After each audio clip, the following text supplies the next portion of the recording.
Wasser. Und rechts und links von dir schwimmende Seerosen, riesige Koi-Karpfen,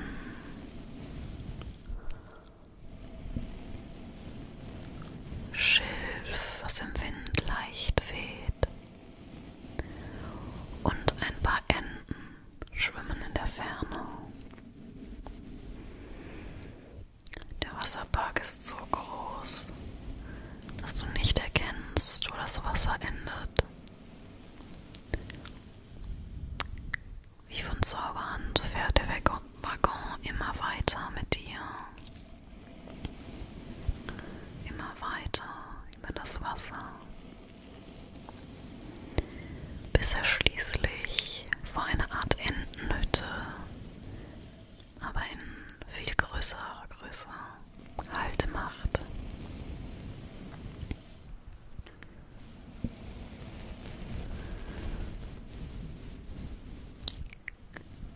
Der Waggon kommt zum Stoppen auf eine Art Plattform, damit du aussteigen kannst und direkt in die Entenhütte hinein. Ein paar kleine Babyenten liegen davor in einem Nest und schauen dir neugierig entgegen. Aber sie sind nicht so ängstlich, dass sie direkt ins Wasser hüpfen, sondern bleiben ganz entspannt weiter in ihrem Nest und schließen die Augen, während du in die Entenhütte läufst.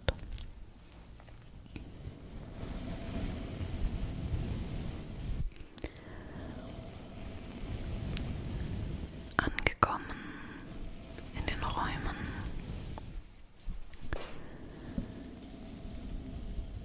wirkt die Hütte zunächst leer. Es ist hell, weil an den Seiten große Fenster nach draußen führen. Aber du erkennst keine Gegenstände oder Objekte. Nur ein kleines flackerndes Licht an der Wand direkt vor dir. Es flackert direkt in der Wand. Manchmal wechselt es die Farben von Rot zu Grün und von Grün zu Lila. Aber du weißt nie, welche Farbe als nächstes erscheint. Du läufst auf das Licht zu und plötzlich siehst du eine Farbe, die du noch nie gesehen hast. So hell und klar. Es wirkt wie eine Mischung aus allen Farben. Und genau in dem Moment verspürst du den Drang, das Licht anzufassen. Und in dem Moment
von dem Wasserpark, den du gerade eben noch von oben begutachten konntest.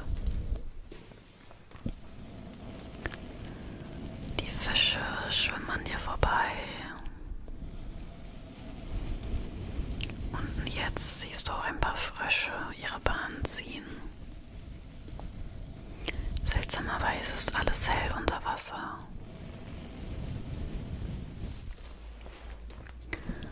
Als die Rutsche endet, stehst du direkt unter dem Wasserpark und kannst über dir die Fische schwimmen sehen und das Wasser glitzern. Der Raum, in dem du jetzt bist, ist ganz gemütlich eingerichtet. Ein frisch gedeckter Tisch mit Obst und Gemüse, Süßigkeiten.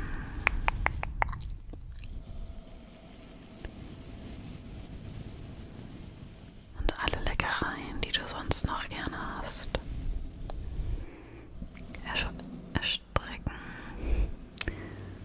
Erstrecken sich auf einer rot-weiß karierten Tischdecke, wie für ein Picknick. Ein paar Sessel stehen um den Tisch herum.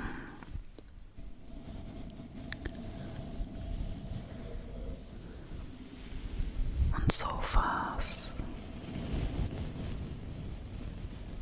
stehen an den Seiten, so dass man sich darauf platzieren kann und in der Wasserwelt zuschauen, wenn man möchte. Überall sind Kissen und Decken verteilt, um sich zu entspannen. Und ein großer Kühlschrank steht in der Seite. Seltsamerweise lässt er sich nicht öffnen. Doch dann erscheint ein Bildschirm, auf dem steht Just think. Just think. In dem Moment denkst du an dein Lieblingseis. Und genau dann öffnet sich der Kühlschrank und dein Lieblingseis steht vor dir.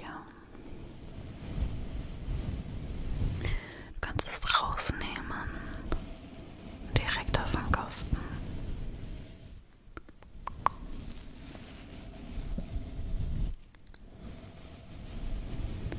Du fragst dich, für wen der Tisch so gedeckt ist, denn du selber würdest es gar nicht schaffen.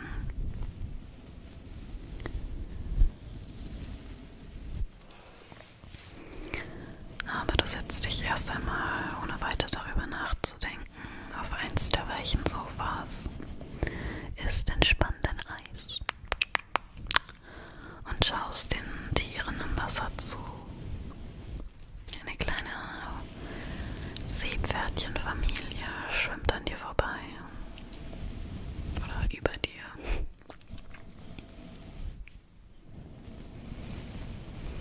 Und als du gerade so hoch guckst, bemerkst du gar nicht, wie sich auf einmal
speisen.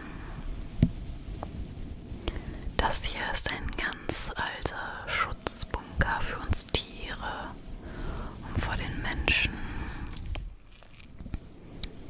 geschützt zu sein. Wir kommen hierher, wenn wir in schlechten Familien sind oder das Leid auf dem Planeten satt sind. Wie hast du es hierher geschafft? Du schaust die Schildkröte an und sagst, das weiß ich selber nicht. Aber das spielt doch gar keine Rolle, sagt. Ich weiß gerade gar nicht mehr, welche Tiere ich mir ausgedacht habe. Was war denn noch außer dem Hund und der Schildkröte? Habe ich gesagt Nase? Ich glaube schon. Das spielt keine Rolle, sagt der Hase. Du bist jetzt hier und herzlich eingeladen, mit uns zu speisen. Und danach darfst du das große Ritual der Energieaufdankung mitmachen. Ich lese nichts, Marco, ich denke mir das gerade aus. Du nimmst Platz und obwohl du eigentlich schon von dem Eis aus dem Wunderkühlschrank gesättigt bist, langst du kräftig zu und isst all deine weiteren Lieblingssachen auf der Tafel, bis du kurz vorm Platzen bist. Frisch gesättigt, wie klingt das? Frisch aufgetankt. Führt dich die Schildkröte, die als Art Anführerin der Gruppe fungiert und auch schon etwas älter wirkt, führt sie dich in Richtung hinter den Kühlschrank. Irgendwie mein Gehirn hat den Raum noch nicht so gut ausgeprägt.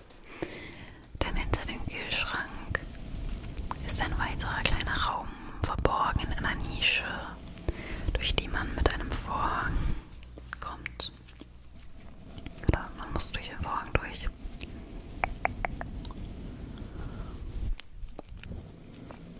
Es ist ein runder Raum, in dem nicht das Wasser aus der Oberwelt zu sehen ist, sondern ein Sternenhimmel erstreckt sich an der ganzen Decke. Leichtes, warmes Licht durchflutet den Raum und genau dieselben bequemen Kissen, die in dem Essensraum lagen, sind hier in einer Art Stuhlkreis platziert. Die Schildkröte, der Hase,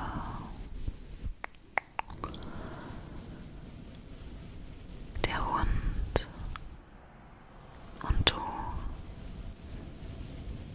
und der Teddybär. Oh mein Gott, den habe ich vergessen. Welcher die ganze Zeit ein wenig abseits und scheu wirkte, setzen sich im Kreis mit dir hin. Der sonst so scheue oder schüchterne Teddy ergreift das Wort. Nun, meine Freunde, wir haben uns hier versammelt mit einem Gast. Wir sind hier, um uns mit neuer Kraft voll zu tanken, um in der realen Welt mit mehr Energie und Geduld überleben zu können, um uns durchzusetzen und unsere Ziele zu verfolgen. Wir danken dieser Oase, uns diese Möglichkeit zu geben.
friedvoll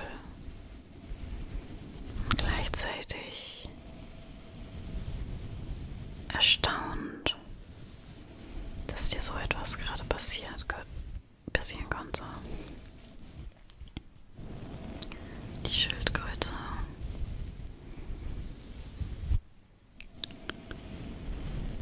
schaut friedlich zu dir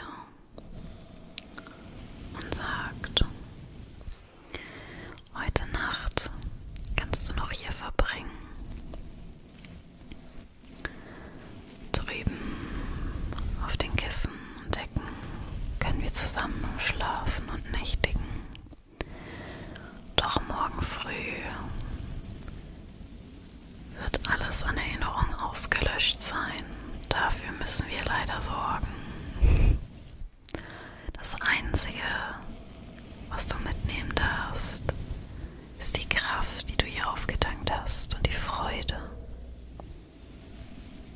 Sie soll dich durch deinen Alltag leiten und niemals verschwinden. Denn du bist so wichtig und richtig, so wie du bist. Ich sterbe gerade wie die Mine.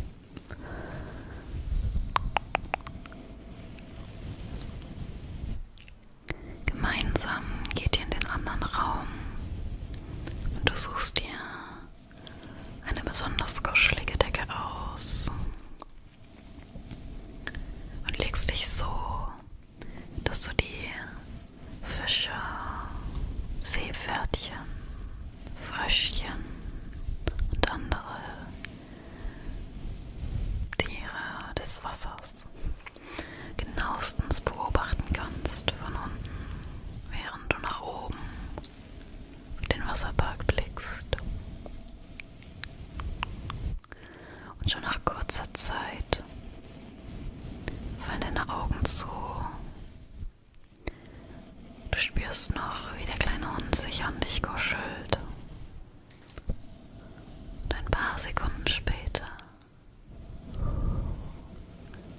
bist du im tiefen Schlaf.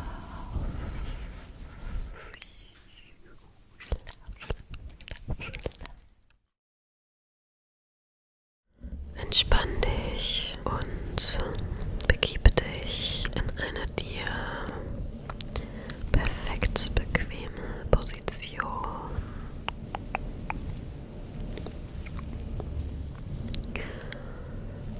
Spüre, wie dein ganzer Körper immer schwerer wird, immer schwerer und schwerer.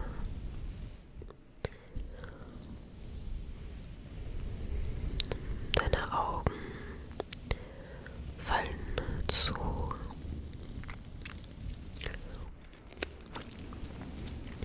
Und auf einmal befindest du dich nicht mehr in dem dir gewohnten Umfeld, sondern spürst eisige Kälte um dich. Vom Himmel herab fliegen Schneeflocken, ganz kleine, ganz langsam rieselt Schnee vom Himmel hinab auf den schon leicht angesammelten Schnee, auf dem du gerade stehst.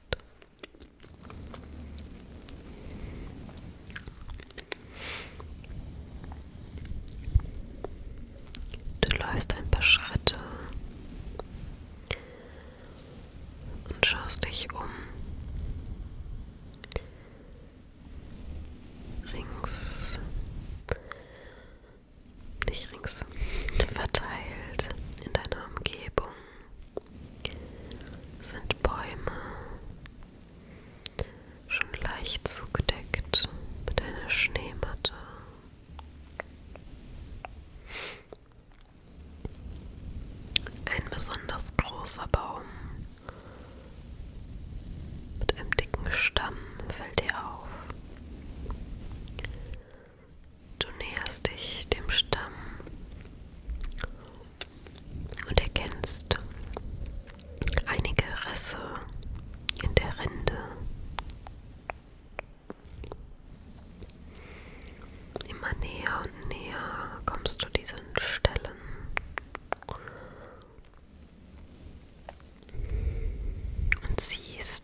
füllt sich das helle Licht plötzlich mit allen Rissen, also allen rissigen Stellen,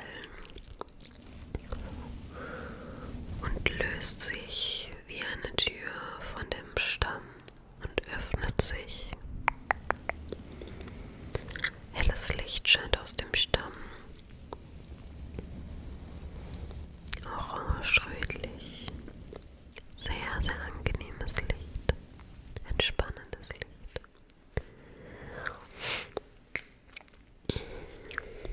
Hervor tritt ein kleines Rehkitz auf seinem noch nicht ausgebildeten Geweih. Hängt eine große Mütze und ein dicker Mantel. Ein flauschiger, dicker Mantel.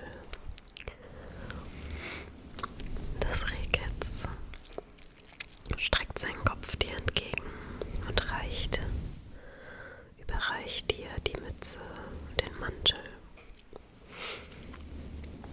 Dankbar nimmst du die Sachen an,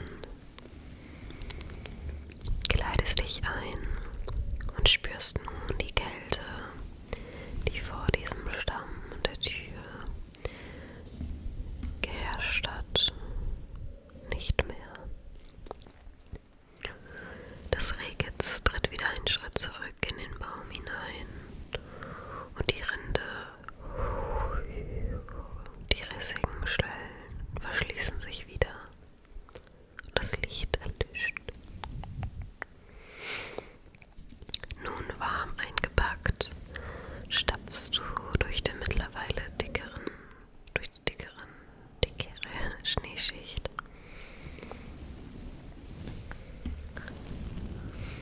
Vorbei an den Bäumen und siehst vor dir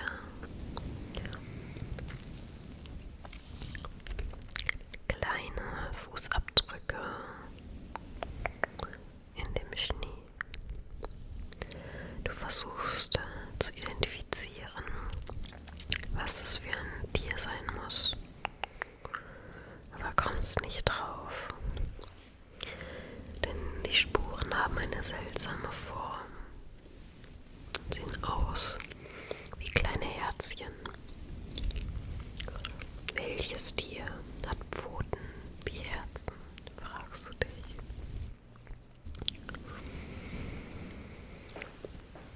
Neugierig folgst du den Spuren,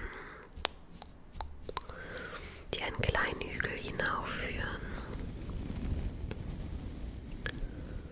und siehst auf dem Hügel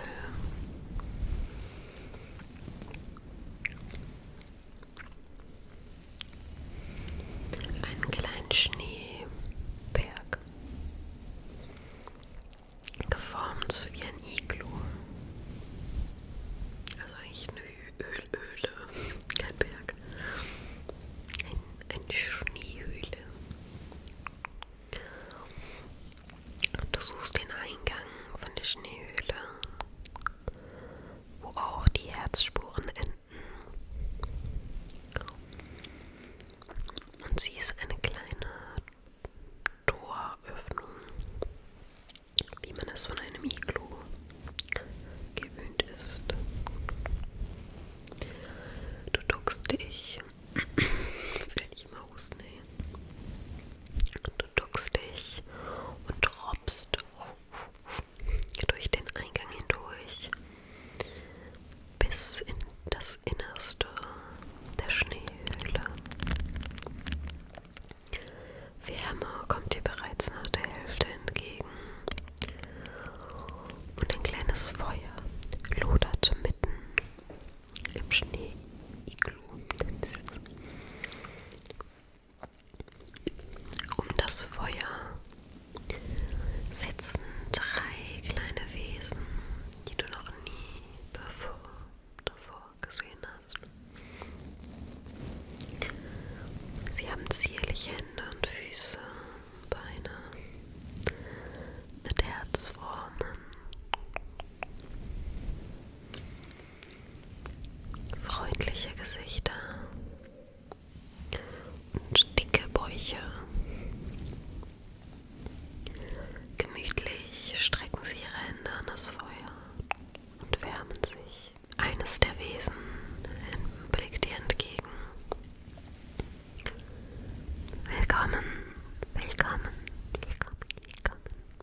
offen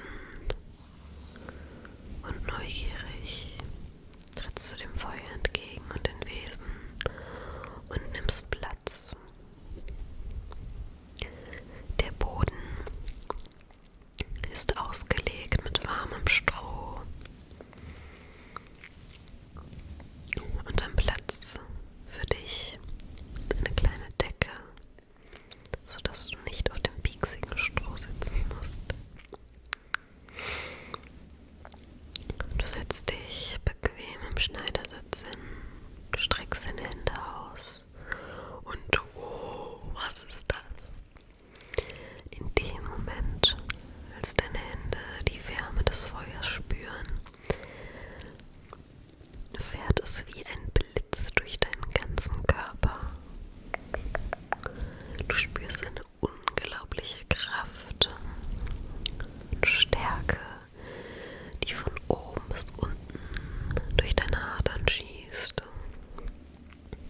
Du fühlst dich aufgetankt und sorglos, so als könntest du jeden Tag alles erreichen und hast das größte Selbstvertrauen. Dieses Feuer wärmt dich nicht nur physisch, sondern auch geistig.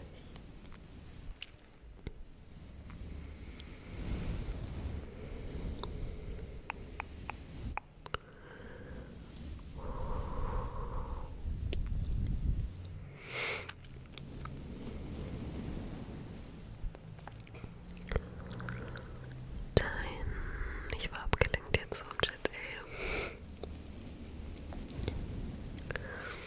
Die freundlichen Wesen schauen dabei zu, wie du die Kraft des Feuers entdeckst und ermuntern dich, ein Stückchen näher zu rücken. Du spürst noch eine gewaltigere Kraft, die auf dich wirkt. Die Kraft der Entspannung. Plötzlich wird dein Körper ganz, ganz schwer und deine Augen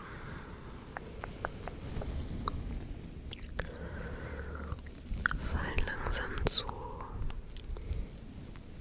Du fühlst dich wie, als würdest du aus deinem Körper heraustreten und nur noch dein Innerstes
Entspann dich.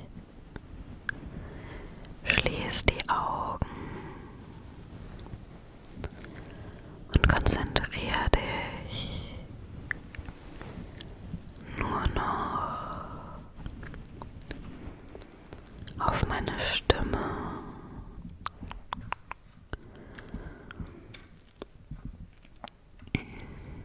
Du bemerkst, dass der Untergrund, auf den du dich gerade noch befunden hast, in einer großen Wiese gewichen ist.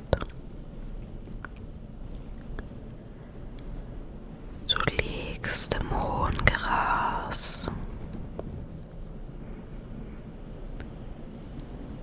welches so hoch gewachsen ist, dass du nicht in die Ferne schauen kannst. Am Himmel siehst du die strahlende Sonne.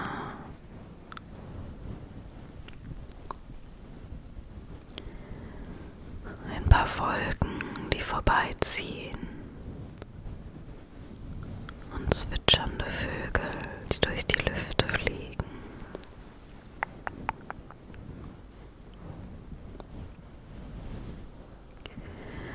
Langsam regelst du dich auf. Kann man sich aufregeln? Du regelst dich und stehst auf. Und versuchst, das hohe Gras zur Seite zu treten, um die Wiese zu erkunden.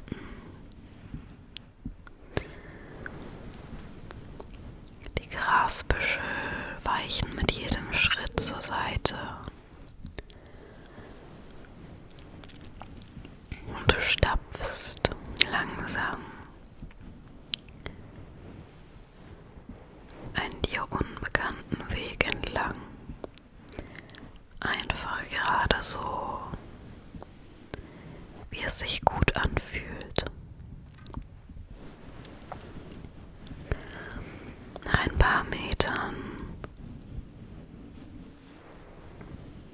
blickst du nach hinten und siehst, wie das Gras sich wieder leicht aufgestellt hat und deine Spuren verwischt sind.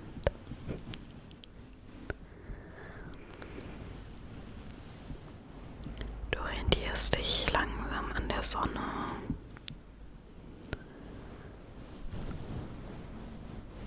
Läufst immer weiter. Auf einmal verändert sich das Gras unter deinen Füßen und wird langsam niedriger. Ein paar Schmetterlinge kommen dir entgegen und du spürst, dass Leben in der Nähe ist. Moment, Ben kommt gerade rein. Ja? Gute Nacht. Tut mir leid. Love you. Er kann die Tür nicht leise zumachen, ne?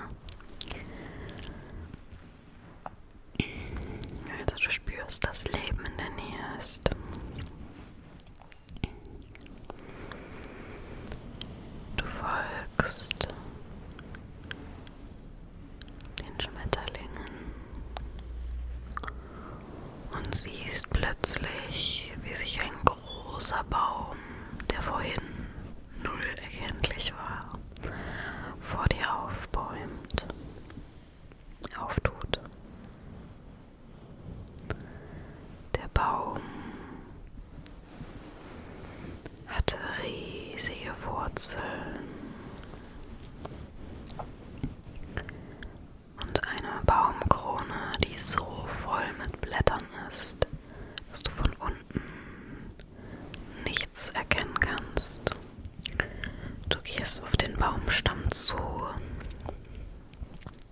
und legst deine Hand auf die Rinde. Es fühlt sich an, als könntest du den Herzschlag des Baumes spüren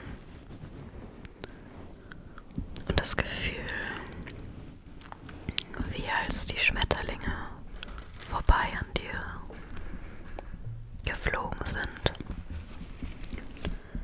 tut sich erneut auf. Du spürst das Leben.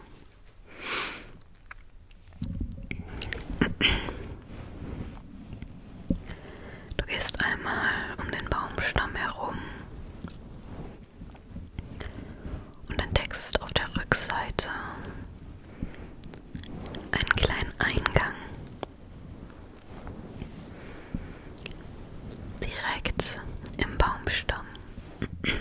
Gerade so groß, dass du hineinlaufen kannst, hineintreten.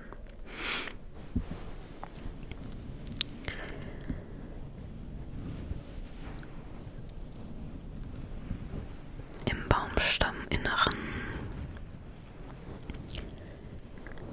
ist eine Wendeltreppe aus Holz, die den ganzen Baumstamm bis hoch zur Baumkrone verläuft.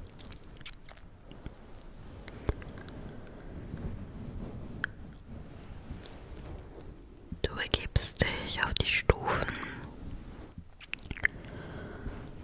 und läufst langsam immer weiter hoch. Ringsherum um dich flattern dieselben Schmetterlinge, die draußen waren.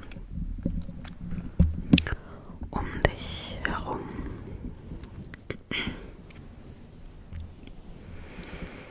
Seltsamerweise strengt dich die Treppe, obwohl sie so lang ist, gar nicht an.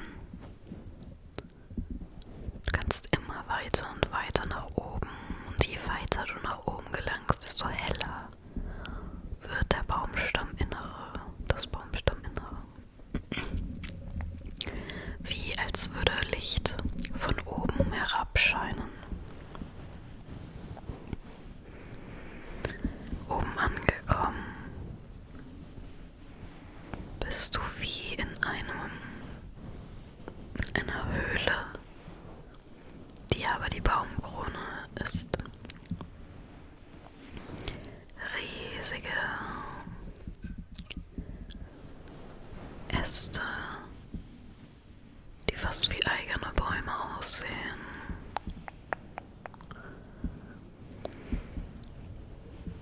Zieren die Höhle. Ganz oben durch ein paar Blätter leuchtet der Mond, denn du bist so weit die Treppe hinaufgelaufen im Stammesinneren, dass die Sonne, die gerade eben auf der Wiese noch auf dich geschienen hat, schon am Horizont verschwunden ist. Das Mondlicht scheint so hell und klar, dass es die ganze Baumhöhle erleuchtet.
eigentlich genau da schon ist, wo die Treppe hochgekommen ist. Und siehst eine Art Krippe, wie eine Futterkrippe für Tiere im Wald. Aber statt Heu oder Futter für Tiere sind ganz weiche Kissen und Decken darin. Und die Krippe ist genauso groß wie du, sodass du dich dort bequem hineinlegen kannst.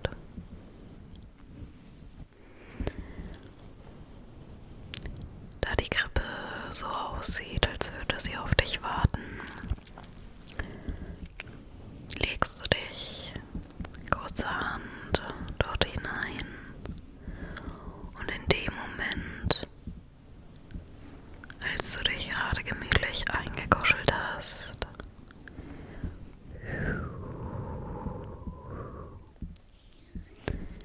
fängt die Krippe an, sich in die Luft zu bewegen und immer höher und höher zu steigen, bis sie genau dort, wo die Blätter und Zweige sich geöffnet haben im Baum und der Mond durchscheint,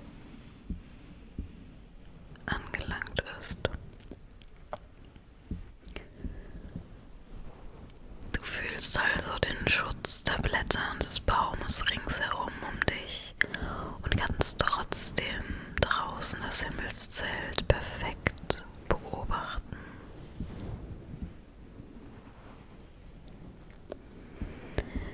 Wie als hätten die Glühwürmchen bemerkt, dass du müde wurdest, sammeln sie sich unten am Boden der Baumkrone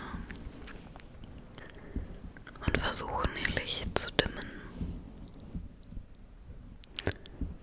Und auch der Mond am Himmel wird von einer kleinen Wolke abgeschirmt, sodass du nicht mehr komplett bestrahlt wirst. Bestrahlt, das klingt so falsch.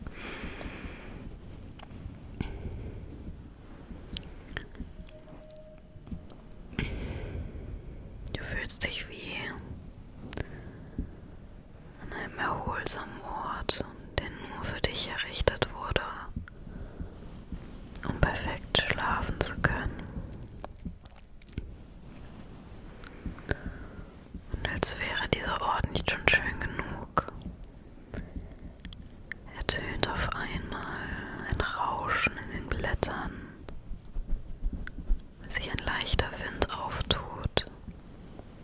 Statt den Windgeräuschen erklingt eine sanfte Melodie.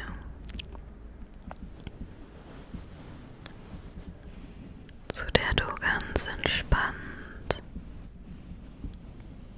deine Augen schließen kannst und den Körper ausruhen.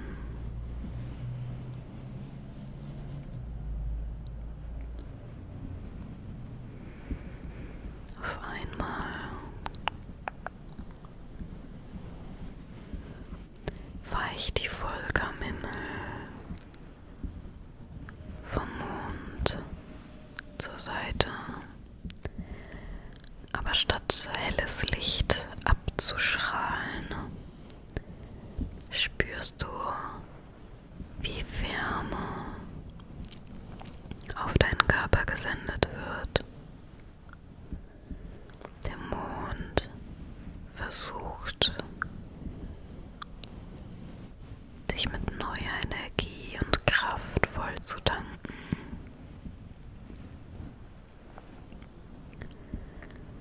Vom Kopf bis Fuß spürst du, wie diese Kraft durch dich zieht. Erst kribbeln deine Hände und dein Oberkörper. es in der Nase kribbelt, wandert die Energie runter zu deinem Bauchnabel, dann wiederum in deine Beine und Schenkel,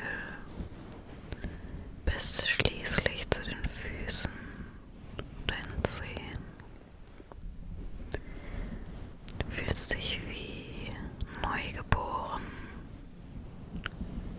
gestärkt und selbstsicher. Du spürst, dass dieser Ort dir nur Gutes möchte und du geborgen und sicher einschlafen kannst.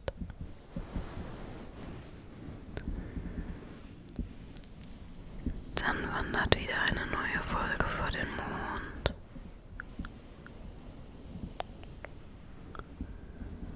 Und du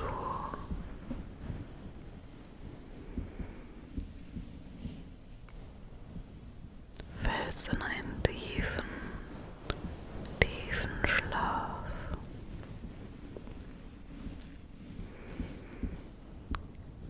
Kurz bevor du wirklich anfängst zu träumen, fliegen die Glühwürmchen nach oben und umkreisen deine Krippe, in der du liegst.